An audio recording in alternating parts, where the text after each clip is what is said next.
यहाँ तक समझ में आया आपको? डिस्टेंस टाइम ग्राफ हुआ था हमारा। कैसे निकाला था स्लोप? स्लोप का ये फॉर्मूला है।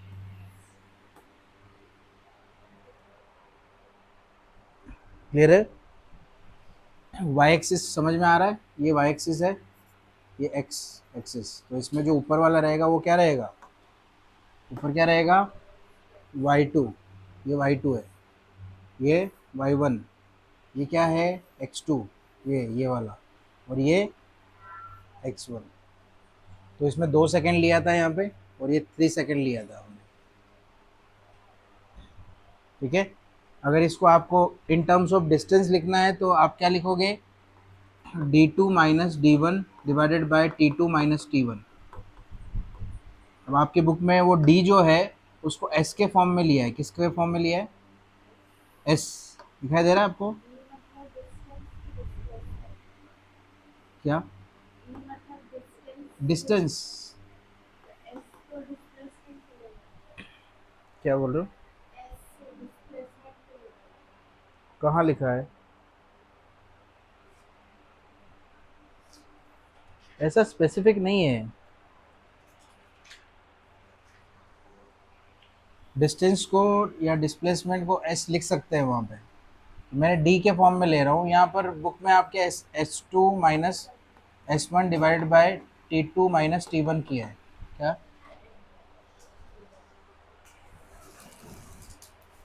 नहीं, ऐसा कंपलसरी नहीं है। पर अभी जैसे ये जब इक्वेशन ऑफ मोशन आएगा ना, मैं आपको दिखाता हूँ। एरिया ऑफ, इसमें डिस्टेंस निकाला है देखो। ये जो इक्वेशंस है इनमें डिस्टेंस फाइंड आउट किया है देखो। ये है ना, ये इसमें s लिखा हुआ है देखो।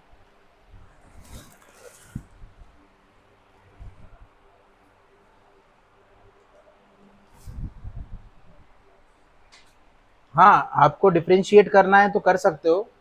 बाकी डिस्टेंस को भी s लिख सकते हैं, ऐसा कंपलसरी नहीं है। देखो उसमें लिखा हुआ है, डिस्टेंस भी होगा कहीं पे, मैं दिखाता हूँ।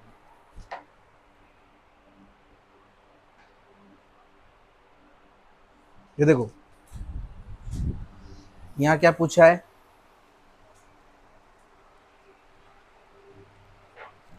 How much distance. ये देखो यहाँ पे क्वेश्चन में पढ़ो, how much distance, page number 65।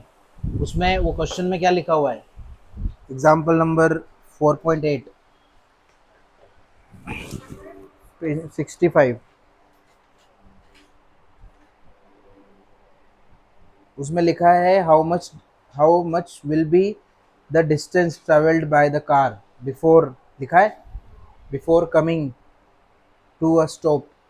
आया समझ में? लेकिन निकाला क्या है देखो ज़रा, एस निकाला है। तो आपको ऐसा मेंशन किया है तो आप कंफ्यूज हो जाओगे ऐसे। तो ले सकते हैं, डिस्प्लेसमेंट को भी एस ले सकते हैं, डिस्टेंस को भी एस ले सकते हैं। डिस्प्लेसमेंट को डी भी ले सकते हैं, डिस्टेंस को डी भी ले सकते हैं। मतलब दोनों डी हो सकता है, दोनों दोनों एस भी हो सकता है। तो इनडायरेक्टली यहाँ पर जो डिस्टेंस और डिस्प्लेसमेंट है उसको मेंशन किया गया है यहाँ पर। आया समझ में? ओके। तो आप अगर एग्जाम में चाहो तो ये भी लिख सकते हो, ये भी करेक्ट आएगा। ये लिखोगे तो भी करेक्ट आएगा। ठीक है। अब मान लो आपने H two minus S one लिख दिया divide by T two minus T one, तो भी करेक्ट है। ये लिखा तो भी करेक्ट है। ओके। ओके। अब इसमें ये था, ये मैंने क्या बताया? स्लोप। इसी को इसके फॉर्म में मैंने लिखा है। ठीक है। क्योंकि यहाँ पर जो नीचे है वो टाइम का टर्म है। ये नीचे जो x है, x हमने क्या लिया है? x is time. वो जो y है उसको क्या लिया है? डिस्टेंस। ओके, याद रखना। Next, velocity time graph.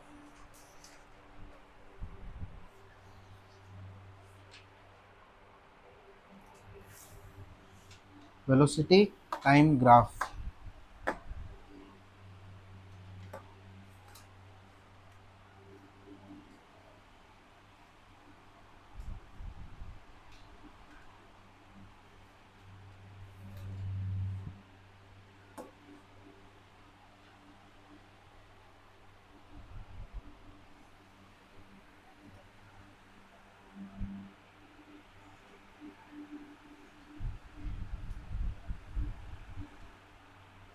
कौन सा लिए?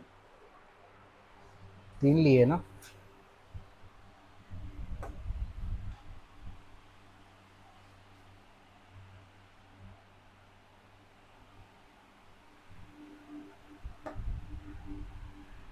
ये क्या आ गया? बैक कहाँ से होगा?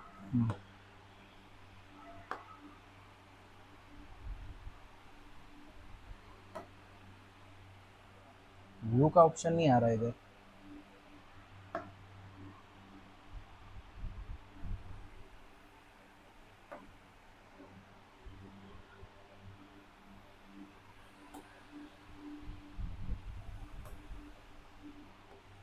ओके,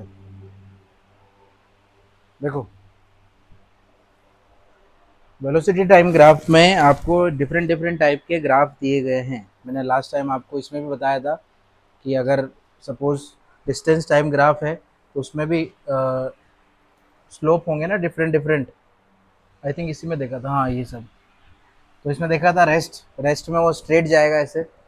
ओके, फिर अगर यूनिफॉर्म है तो ऐसा सीधा रहेगा, यहाँ से ओरिजिन से शुरू होगा और यहाँ ऐसे सीधी लाइन जाएगी। और इंक्रीजिंग वेलोसिटी है with uniform, non uniform speed है विद इंक्रीजिंग स्पीड, मतलब increasing speed with non uniform motion. Non uniform motion का मतलब समझ रहे हो कि वो कंटिन्यूसली एक जैसा मूव नहीं करने वाला। यहाँ पे स्लो रहेगा फिर धीरे धीरे फास्ट होगा, आया समझ में? इसको नॉन यूनिफॉर्म बोलेंगे। फिर इसके बाद यहाँ पे भी नॉन यूनिफॉर्म है, पहले फास्ट रहेगा फिर स्लो हो जाएगा। मतलब यहाँ एक्सेलरेशन है, एक्सेलरेटर, और यहाँ पर ब्रेक वाली कंडीशन है, आया समझ में? और इसमें ना ब्रेक लगा रहे ना एक्सेलरेटर दे रहे, एक जैसा स्पीड है, आया समझ में? एक जैसा स्पीड कंटिन्यूसली चल रहा है, ठीक है। सो ये कंडीशंस थी। इसके अलावा अभी सेम कंडीशन आ गई है किसमें? वेलोसिटी टाइम ग्राफ में। ये वाला कंडीशन क्या है? ये रेस्ट वाला कंडीशन है। ओके, ये वाला कौन सा है? यूनिफॉर्म है। ओके, और देखो constant positive, slope is positive, slope positive आएगा।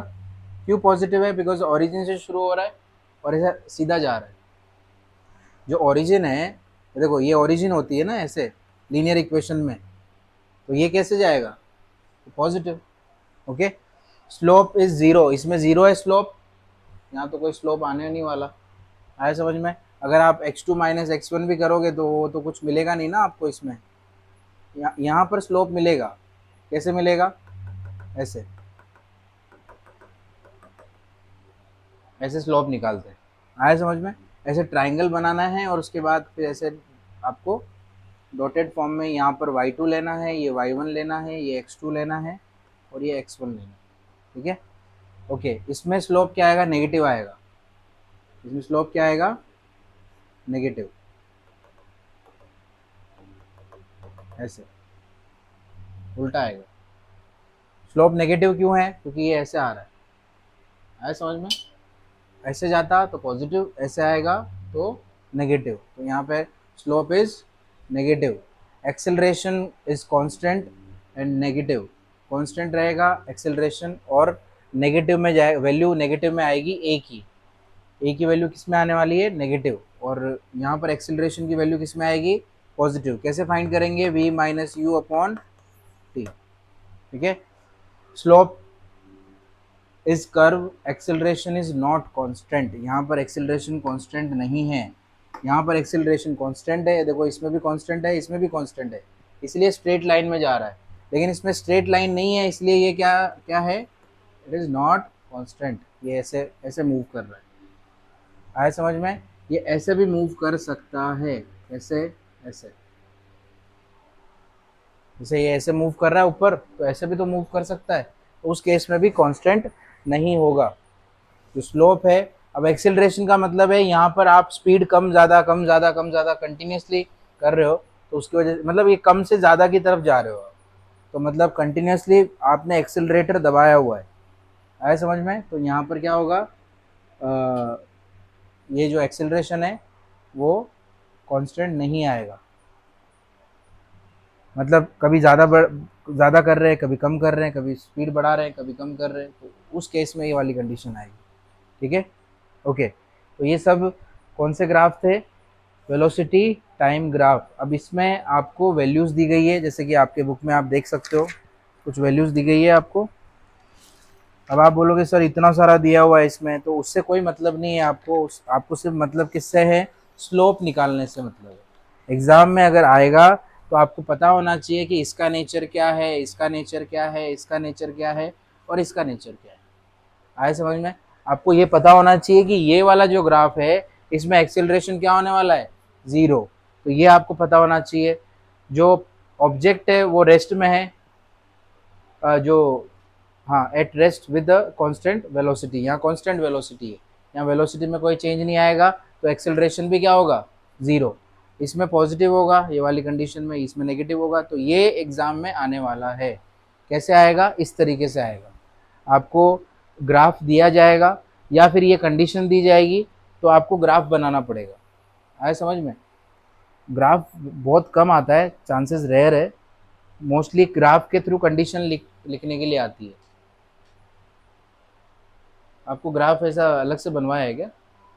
ग्राफ पेपर लेके? तो इतना ज़रूरी नहीं है वैसे तो। अभी मैं आपको बताता हूँ कैसे बनाना है ग्राफ। इसमें ग्राफ तो इसमें नहीं है।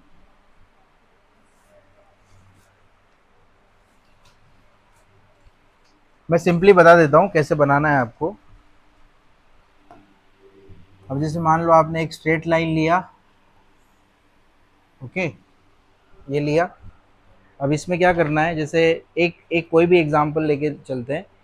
वेलोसिटी टाइम ग्राफ का, इंक्रीजिंग वेलोसिटी का जो ग्राफ है ना, दिख रहा है आपको? Increasing velocity and follow this table. ये टेबल को फॉलो करो आप, ये वाली, इसके थ्रू ग्राफ बनाना है हमें। ठीक है, तो हमारे पास ये टेबल है, टेबल नंबर 4.5 देखो, दिख रहा है आपको? 4.5 विद इंक्रीजिंग वेलोसिटी। अब इंक्रीजिंग वेलोसिटी में सबसे पहले देखो टाइम कितना है? ज़ीरो। कहाँ से शुरू करेंगे? ये ओरिजिन से शुरू करेंगे, सॉरी, ये ओरिजिन से शुरू होगा यहाँ से, ओके, ये ज़ीरो। ओके, नेक्स्ट क्या है? अब ओरिजिन से शुरू हुआ मतलब ज़ीरो ज़ीरो आएगा, फिर उसके बाद आएगा, सबसे पहले लिख लो टाइम, और यहाँ क्या है? ये वेलोसिटी। डिस्टेंस है तो डिस्टेंस लिखना, वेलोसिटी है तो वेलोसिटी लिखना, ओके। अब मुझे ये बताओ 5 सेकेंड पे वेलोसिटी कितनी है? ये यहाँ पे 5 सेकेंड ले लो। कितना लोगे? 5 5 सेकेंड, ओके। यहाँ पे कितना लेंगे? 5 सेकेंड के सामने कितना है? 2.5। 2.5 मीटर पर सेकेंड, वो ऐसे लिख देंगे, 2.5 मीटर पर सेकेंड।